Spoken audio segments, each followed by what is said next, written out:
ठीक ठीक लगा लो, अब कहाँ 80 रुपए। अरे बहन जी इससे कम नहीं है, 70 की तो हमारी अपनी खरीद है। अच्छा 2 टोकरी।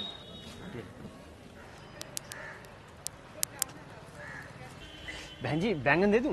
बैंगन कैसे दिए हैं? 20 रुपए किलो। हाँ ठीक है, कर दो 1 किलो। सही सही करना भैया देख के। बहन जी कद्दू भी दे दूं? कद्दू कैसे दिया है? 10 रुपए किलो। खा लोगे क्या कद्दू? हम छो बनाओगे खा लेंगे, उसमें क्या है। चलो कर दो भैया कद्दू भी।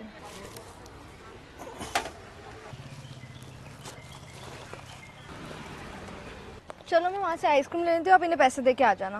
कितने हो गए यार? 120 रुपए। तो लगा। ये भैया एक बात पूछें आपसे? हाँ पूछो यार।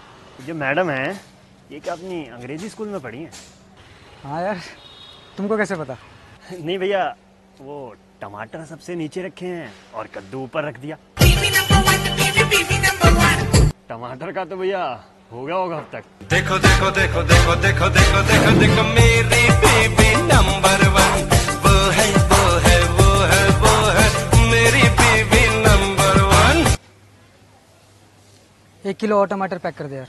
Baby number 1, baby number 1।